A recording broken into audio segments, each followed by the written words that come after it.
Bismillahirrahmanirrahim dan Assalamualaikum. Nama saya Nur Afika binti Hasmudin. Saya akan membentangkan tentang isu perpaduan di Malaysia iaitu cabaran dan jalan penyelesaian.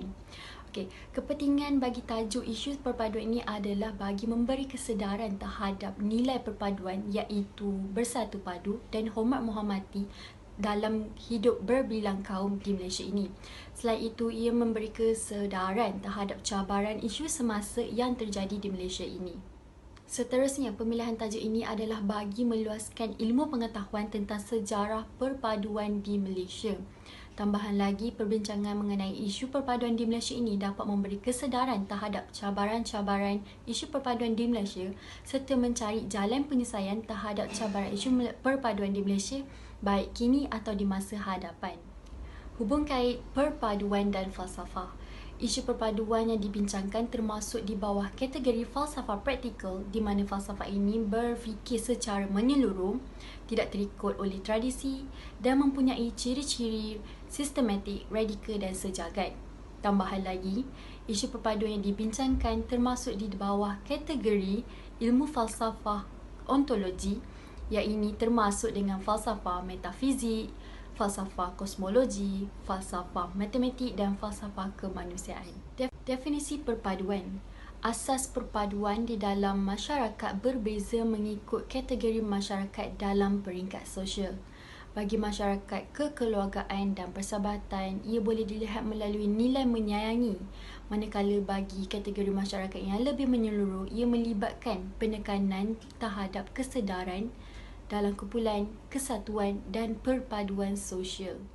Perpaduan di Malaysia boleh dilihat dari sikap toleransi dan hormat menghormati yang dicerminkan oleh masyarakat khususnya di Malaysia, di mana apabila menyambut perayaan kaum masing-masing, misalnya kaum Melayu menyambut perayaan Deepavali dan Tahun Baru Cina, malahan turut serta menyambut kemeriahan suasana perayaan bersama.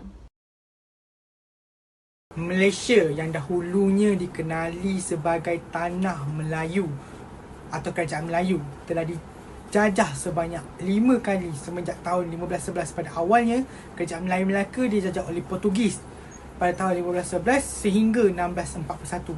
Antara faktor Portugis datang menjajah ialah untuk menguasai perdagangan rempah, memperluas dan memperkukuhkan pengaruhnya di timur, menyebarkan agama Kristian dan kedudukan Melaka yang berada di tengah dalam perdagangan di antara India dan China.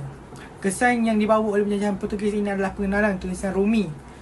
Pada zaman penjajahan Portugis ini juga berlakunya diskriminasi kepada penganut agama Islam dan kaum Melayu. Dikarenakan penjajahan ini telah lahirnya kaum baru iaitu kaum Serani di Melaka. Setelah 130 tahun Portugis menjajah Melaka, kuasa penjajahan kini bertukar tangan kepada Belanda. Belanda menjajah Melaka kerana ingin menguasai perdagangan dan menghancurkan pelabuhan Melaka. Kesan daripada penjajahan Belanda ialah kehilangan kuasa Raja-Raja Melayu dalam hal perdagangan, biji timah dan rempah.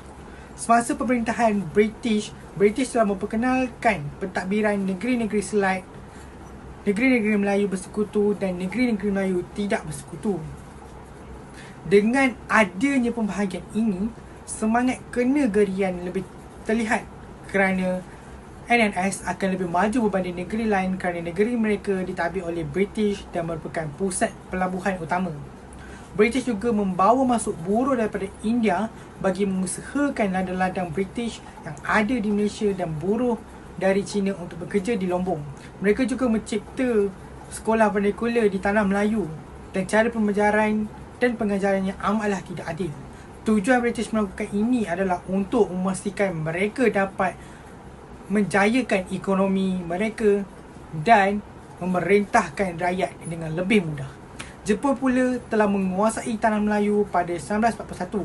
Faktor penjajahan Jepun adalah kerana cita-cita Jepun untuk menguasai benua Asia, Perang Dunia Kedua di Eropah dan kekayaan hasil bumi tanah Melayu. Antara kesan penjajahan Jepun ialah dasar diskriminasi kaum. Jepun memberikan layanan baik kepada kaum Melayu dan India kerana untuk menarik sokongan raja dan menghalau British di India. Manakala Jepun melayan kaum Cina dengan teruk. Di samping itu, Jepun juga melakukan dasar penjajaran budaya, memperkenalkan penduduk tanah Melayu dengan belajar budaya dan belajar bahasa Jepun.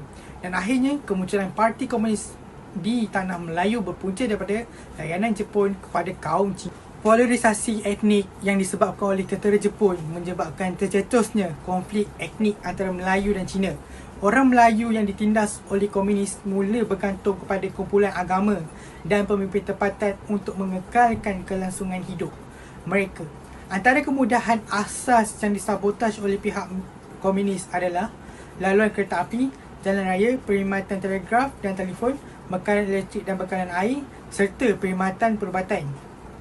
Berlakunya peristiwa 13 Mei 1989 juga penyebab pada isu perpaduan di Malaysia.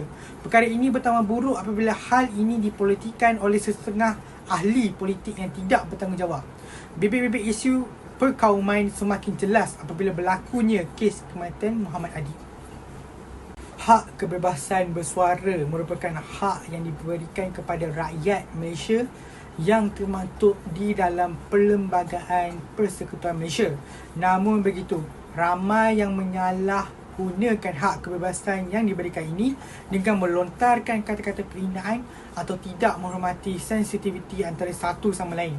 Bukan itu saja, ada juga di antara rakyat Malaysia yang menggunakan hak ini sebagai medan untuk mereka bersuara melakukan penghinaan ke atas institusi Raja Perlembagaan Malaysia. Isu penghinaan sering berlaku di negara kita. Sebagai bukti, Jabatan Agama Islam Malaysia menerima 10,000 aduan berkenaan penghinaan agama Islam sahaja. Assalamualaikum dan salam sejahtera. Nama saya Nurul Izzah binti Ramli dan saya akan membentangkan tentang faktor yang menyumbang kepada isu semasa berkaitan dengan perpaduan. Faktor yang pertama ialah faktor agama dan kebudayaan. Perbezaan agama dan budaya adalah salah satu punca berlakunya isu perpecahan perpaduan dari segi perkauman, penghinaan dan sebagainya. Sistem demokrasi seolah-olah diperalatkan oleh agama untuk mengaut keuntungan politik masing-masing. Agama yang berbeza dalam sesebuah negara kadang-kala membuatkan masyarakat berasa janggal dan pelik terhadap sesebuah agama yang lain. Jadinya hal sebegini melahirkan isu penghinaan terhadap agama. Sebagai salah satu isu, polis menerima lebih 800 laporan yang menunjukkan klip video yang mengandungi elemen penghinaan terhadap agama Hindu. Seterusnya, faktor yang kedua adalah penjajahan di tanah Melayu suatu ketika dahulu. Penjajahan British dan Jepun di tanah Melayu menyebabkan konflik yang berlarutan, lebih-lebih lagi terhadap masyarakat Melayu dan Cina. Pelaksanaan pentadbiran yang tidak sama rata antara Melayu, Cina dan India menyebabkan kemunculan prasangka emosi dan perkauman. Sistem sosial masyarakat mula terganggu sejak zaman itu dan hingga kini masih ada isu dendam antara beberapa kumpulan Melayu dan Cina. Hal ini berlaku kerana mentaliti anak cucu generasi kini telah dipengaruhi oleh keturunannya. Selain itu, pendidikan di sekolah juga merupakan salah satu faktor yang menyebabkan wujudnya isu perpaduan antara masyarakat.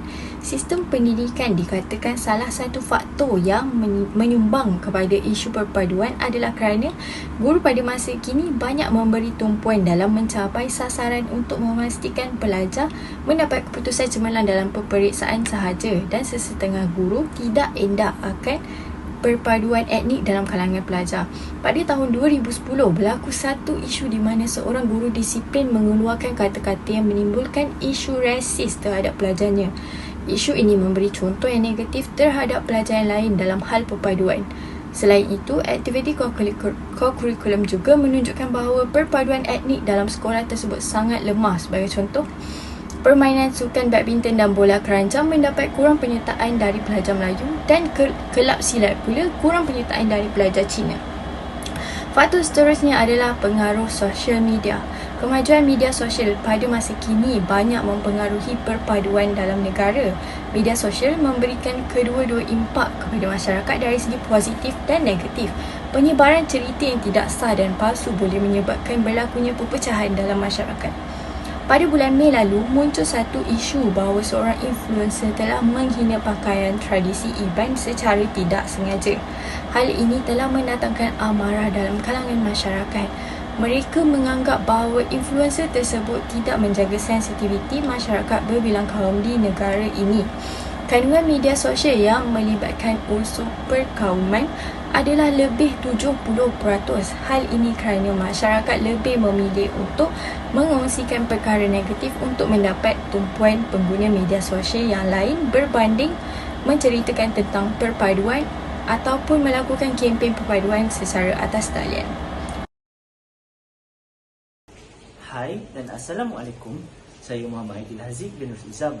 Saya akan membentangkan tentang risiko dalam menghadapi kegoyahan perpaduan. Seperti yang kita tahu, perpaduan adalah penting dalam sesebuah negara. Jika perpaduan sesuatu negara itu goyah, ia akan mengakibatkan berbagai risiko. Risiko yang pertama ialah diskriminasi.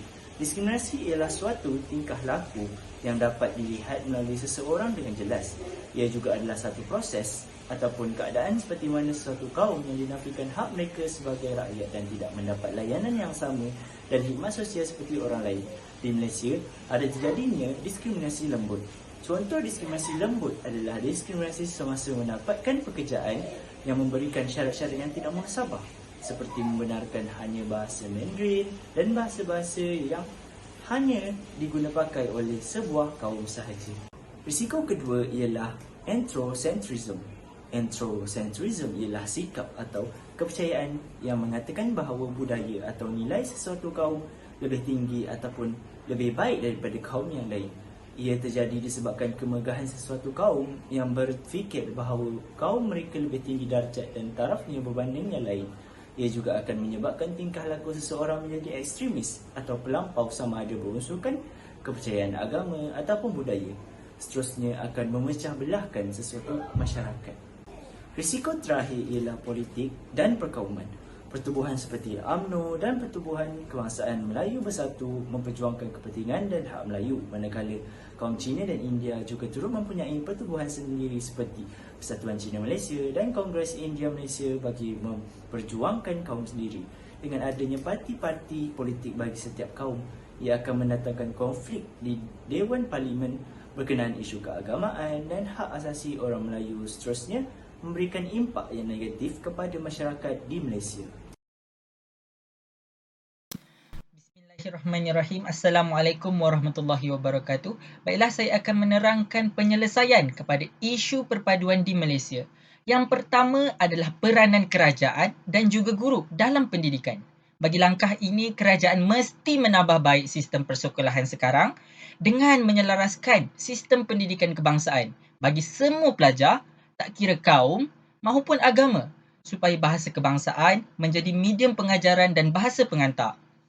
Kemajuan dan pembangunan negara terletak pada keupayaan guru dalam menyatupadukan generasi muda. Guru harus menjadi contoh teladan yang baik dengan menunjukkan nilai-nilai murni tanpa memilih kasih antara murid yang berbilang agama dan juga bangsa.